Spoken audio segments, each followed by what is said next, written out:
Monsieur Abou Simbel Ouattara, vous êtes le président directeur général de la société Ouablaou SA. Aujourd'hui, sur le continent africain, on fait face à un niveau de chômage sans précédent. À votre avis, quelle est la place de l'agriculture et de l'élevage dans la lutte contre le chômage et la précarité des jeunes? Merci. Le chômage, il est fonction de ce qu'on se donne comme priorité dans la vie. Dans nos sociétés, en principe, fortement agricoles, on ne devrait pas parler de chômage. Au Burkina, on parle de plus de 80% de paysans. Les paysans sont censés avoir des occupations. Mais en ce qui concerne l'agriculture précisément, qu'on soit de haut niveau ou de faible niveau, il y a de la place pour tout le monde.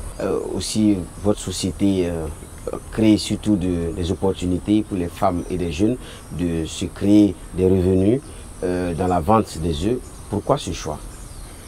Le choix, il est dû principalement à un besoin d'utilité. En rappel, moi j'étais salarié de l'État. J'ai volontairement décidé de venir en entreprise privée et spécifiquement dans ce volet et disons dans cette filière avicole. Donc quand on parle d'agriculture, ça englobe notre filière. Le besoin d'utilité, c'est de donner un maximum de chance à ceux qui n'ont pas eu la chance comme nous autres d'aller à l'école et donc de se faire un revenu et de s'insérer mieux dans nos sociétés. Mais comment un fonctionnaire démissionnaire comme vous peut se retrouver à la tête d'une si grosse machine? Il faut nuancer les choses. Au moment où j'ai démissionné, je ne suis pas parti sur une grosse machine. Je suis parti sur un volet beaucoup plus, je dirais, modeste, avec 500 pondeuses. Mais l'atout principal, c'était ma volonté, mon besoin d'utilité et pour moi-même, pour ma famille et pour mon environnement familial ou social. Mais il y avait également en amont une passion. Je suis fils de paysan, je suis du milieu rural. Alors pour moi, élever des poules et en faire une activité à plein temps, créer une entreprise pleine avec tous les standards de gestion internationaux, pour moi c'était un défi. Donc je ne suis pas parti sur une grosse entreprise, je suis parti modestement et comme l'activité le permet, on a gravi les échelons comme dans toute activité. Et aussi en 2015, vous avez perdu près de 115 000 poules dues au fait d'une épidémie de grippe aviaire. Comment on arrive à se remettre d'une telle épreuve? Il faut en tant que croyant dire d'abord grâce à Dieu et donc Dieu merci. Effectivement, en mars 2015, nous avons perdu précisément 120 000 pondeuses en pleine production. Alors on se remet d'abord parce qu'il y a longtemps, depuis juin 87, que nous menons cette activité et ensuite parce qu'on a une expérience, c'est des animaux à cycle court. Cela veut dire qu'à partir de mars 2015, nous nous sommes retrouvés sans aucune poule, sans cheptel et en juillet 2015, nous nous sommes retrouvés en production parce que nous avions à l'époque un lot qui représentait une bande entière de 70 000 poules en élevage qui, elles, n'ont pas été emportées par la grippe aviaire. Nous nous en sommes servis comme tremplin pour relancer l'activité et un an après, nous avions 180 000 pondeuses. C'est dire que les difficultés font partie des rangs de la vie et que c'est à chacun de se donner les moyens de surmonter ces difficultés. Mais les difficultés, elles sont ce qu'il y a de nécessaire dans la vie. Vous savez, nous, Africains, particulièrement nous, Sahéliens, pour notre nourriture, de temps en temps, quel que soit son goût, quelle que soit sa qualité, on y met du piment. Le piment, c'est un ajout volontaire. Mais les difficultés de la vie, elles interviennent de façon involontaire, mais on s'en sert comme tremplin pour, après leur résolution, pour avancer de façon plus sereine. Parce que des difficultés dans une filière pareille, je crois qu'elles représentent pratiquement 70% de l'activité. Vous avez suivi le parcours de ces 3 jeunes entrepreneurs agricoles. Qu'est-ce que cela vous inspire?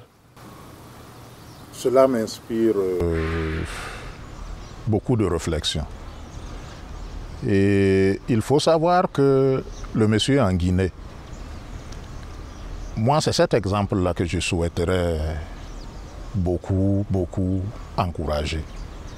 L'apport des parents. Nous sommes les premiers éducateurs de nos enfants. Si nous leur inculquons qu'il n'y a d'avenir qu'un informaticien ou un docteur en sciences humaines, il est évident que des pans entiers de notre économie ils vont être délaissés. Cette mère a encouragé son enfant qui a beaucoup plus de connaissances en termes académiques, qui a beaucoup plus d'énergie de par son âge, elle a encouragé son enfant à aller dans l'aviculture. Et l'enfant a suivi. Je parie que dans quelques années, cet enfant ne sera pas toujours salarié, mais il va se consacrer uniquement à cette entreprise parce qu'elle a de l'avenir.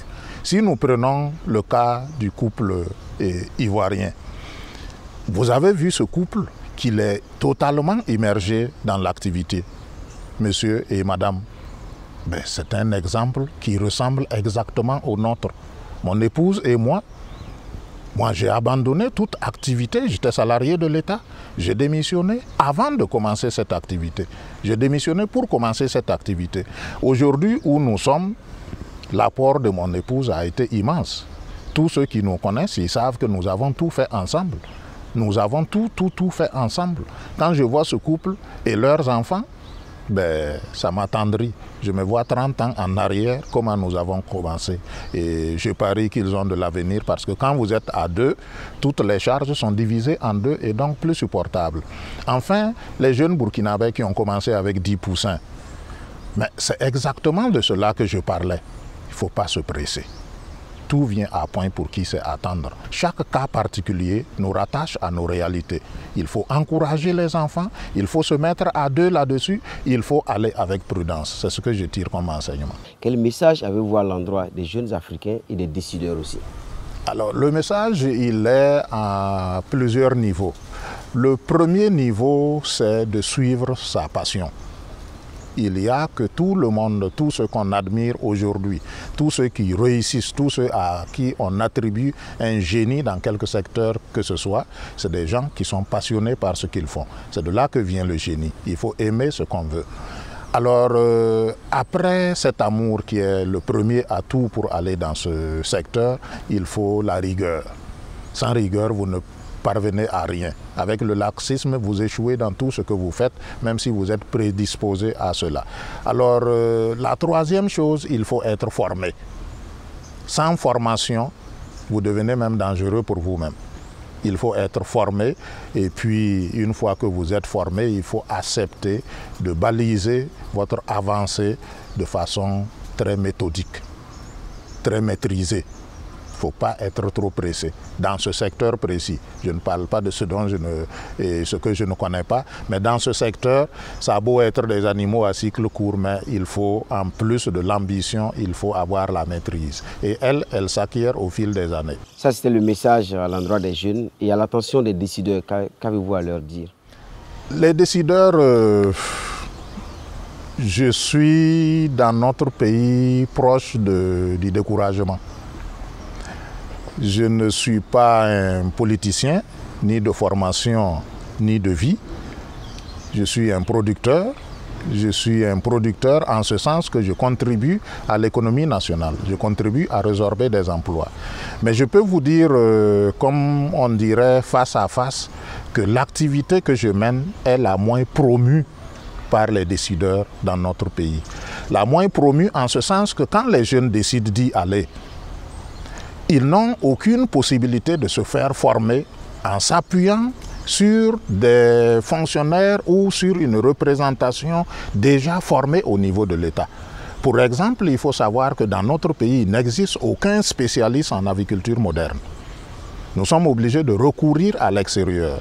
Dans notre pays, nous avons un laboratoire national vétérinaire, mais qui ne sait pas diagnostiquer toutes les maladies qui sont identifiées au niveau volaille, au niveau volaille particulièrement. Je ne connais pas pour les autres.